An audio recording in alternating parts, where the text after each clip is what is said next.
Hablemos del cobre. A ver, es como el sistema nervioso de nuestro mundo moderno, ¿no? Es que es fundamental para todo, desde la electrónica que tenemos en el bolsillo hasta la mismísima transición hacia la energía verde. Pero ¿alguna vez nos hemos detenido a pensar de dónde sale la gran mayoría de este metal?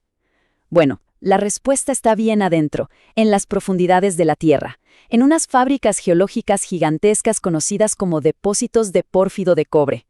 Vamos a explorar con mucho detalle cómo se construyen estas auténticas maravillas de la naturaleza. Para que nos demos una idea de la magnitud de esto, detengámonos un momento en esta pregunta. Más de 3/4 de todo el cobre que la humanidad utiliza viene de un solo tipo de sistema geológico. Entenderlo no es solo una curiosidad académica, es que es vital para nuestro futuro tecnológico. Y la respuesta, claro, son los sistemas de pórfido de cobre. Y ojo, que la ubicación de estos gigantes geológicos no es para nada casual. Se forman en lugares muy específicos, las zonas de subducción, justo ahí donde las placas tectónicas de la Tierra chocan con una violencia tremenda. Son estas colisiones, a una escala que cuesta imaginar, las que generan el calor y la presión necesarios para fundir la roca, crear magma y, básicamente, poner en marcha el motor que formará estos depósitos.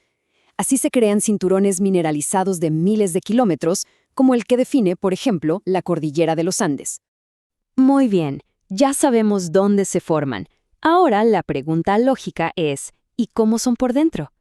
Para entender bien todo el proceso, primero necesitamos como un plano, un mapa de su estructura. Todo, absolutamente todo, empieza aquí, a kilómetros bajo nuestros pies. Imaginen una cámara de magma que funciona como un motor químico. A medida que este magma se enfría, pero muy lentamente, va liberando agua y otros volátiles que tenía disueltos. Este fluido, que está en un estado súper crítico por la temperatura y presión brutales, es un solvente increíblemente poderoso. Literalmente arranca y disuelve metales como el cobre, el oro y el molibdeno directamente de la roca fundida. Esta es la definición más técnica, pero vamos a desglosarla porque cada palabra aquí es clave. Primero, tenemos una intrusión. Eso es el cuerpo de magma que sirve de fuente de calor y de metales. Segundo, la roca alterada hidrotermalmente. Piensen en esto como la cicatriz que dejan los fluidos calientes al pasar, cambiando por completo la química de la roca. Y tercero, y lo más importante de todo, la precipitación. Ese es el momento mágico en que el cobre, que estaba disuelto, se convierte en un mineral sólido y, por supuesto, valioso. Y lo que es realmente fascinante es la arquitectura que crean estos procesos. Los fluidos suben y se expanden hacia los lados, depositando los metales en esta forma tan característica de copa invertida. Las zonas más ricas, lo que los geólogos llaman la mena de más alta ley, suelen estar justo en la parte de arriba y en los costados de esta estructura. O sea, justo donde las condiciones de temperatura y presión fueron perfectas para el cobre. Y aquí es donde la historia se pone de verdad interesante, porque esto nos lleva al centro de un debate geológico que ha tenido a los científicos pensando por décadas. A ver, sabemos que el cobre precipita, pero la pregunta del $1.000.000.000 es, ¿exactamente cuándo y a qué temperatura ocurre la mayor parte de esa deposición? Esta cita de un estudio científico muy reciente lo deja clarísimo. A pesar de todo lo que hemos avanzado, la comunidad geológica ha estado dividida por mucho tiempo sobre cuáles son las condiciones precisas que obligan al cobre a, digamos, soltarse de ese fluido y formar el mineral que buscamos. El debate se puede resumir básicamente en dos hipótesis que chocan entre sí. Por un lado está el modelo tardío y frío. Este propone que la mayor parte del cobre se deposita ya al final del proceso, cuando los fluidos se han enfriado bastante.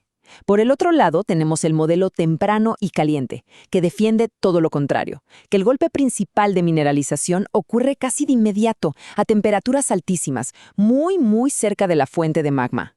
Entonces, ¿cómo resolvemos un misterio geológico que pasó hace millones de años? Es obvio que no podemos verlo directamente, así que los científicos se convierten en una especie de detectives. Tienen que buscar pistas microscópicas, evidencia forense que quedó atrapada para siempre en los cristales durante el evento. Y la pieza de evidencia más importante con la que cuentan los geólogos es esta, la inclusión fluida. Es algo realmente asombroso. Imaginen una burbuja diminuta del fluido original, con su composición química, su presión y su temperatura exactas, congelada en el tiempo dentro de un cristal de cuarzo. Estas cápsulas del tiempo geológicas nos permiten analizar de forma directa el fluido que formó el mineral. Es increíble. Y aquí tenemos un ejemplo real de un estudio clave en el famoso depósito de Butte, en Montana. Los investigadores encontraron inclusiones muy profundas que demostraron que, cerquísima del magma, había fluidos a temperaturas infernales, de hasta 650 grados Celsius, y que esos fluidos ya venían cargados de cobre. Esta fue la primera gran pista a favor del modelo caliente. Ok, este es el viaje completo del fluido. Nace del magma, súper caliente y todo unificado. Pero a medida que sube con una violencia tremenda, la caída de presión es tan brutal que lo obliga a separarse en dos fases, un líquido denso y muy salado, que se llama salmuera, y un vapor mucho más ligero. Piensen que es un evento muy parecido a cuando uno agita una botella de refresco y la abre de golpe. Finalmente, todo este sistema se enfría y reacciona con la roca, y ahí es cuando precipitan los metales. La pregunta clave de toda esta investigación es, ¿en qué punto de este viaje se deposita la mayor parte del cobre?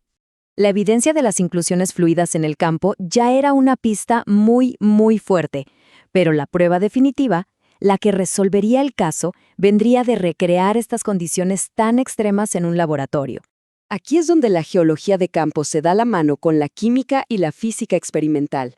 En laboratorios de alta presión, los científicos pueden simular las condiciones del interior de la corteza para medir, con una precisión increíble, cuánto cobre puede disolver un fluido a distintas temperaturas. Esto nos permite cuantificar exactamente cuándo y por qué el cobre decide precipitar. ¿Y los resultados? Bueno, los resultados son absolutamente reveladores. Fíjense, a 600 grados el fluido es como una esponja para el cobre. Puede contener cantidades enormes del orden de 10.000 partes por millón. Pero miren lo que pasa cuando la temperatura empieza a bajar. La capacidad del fluido para mantener el cobre en solución no disminuye de forma lineal, no, para nada. Se desploma de manera dramática justo en este rango de alta temperatura.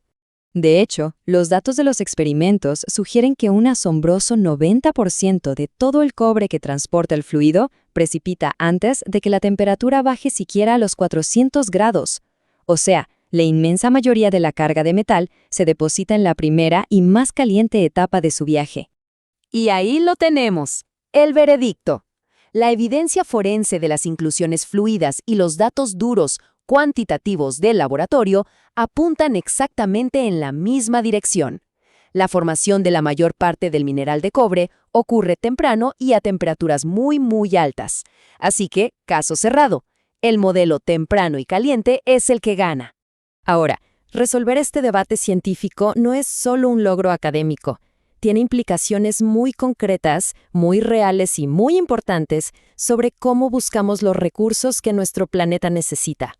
Al saber que el corazón de alta ley de un depósito se forma en estas condiciones específicas de alta temperatura, los geólogos pueden afinar muchísimo sus modelos de exploración. Pueden buscar las firmas químicas y minerales que dejan estos procesos calientes en las rocas, lo que aumenta, pero de forma drástica, las probabilidades de encontrar los depósitos más ricos y viables que tanto necesitamos. Pero claro, como en toda buena ciencia, resolver un misterio abre la puerta a un montón de preguntas nuevas. Como destaca el trabajo del geólogo Richard Sillitoe, todavía quedan grandes incógnitas. Por ejemplo, ¿qué hace que un sistema esté activo por millones de años mientras que otro se apaga enseguida? ¿O qué factores dictan la receta exacta de metales, la proporción de cobre, oro, molibdeno en cada depósito? Estas son las preguntas que están guiando la investigación ahora mismo. Y esta es la reflexión final. La demanda de cobre va a seguir creciendo, y a un ritmo acelerado, a medida que electrificamos el transporte y la energía.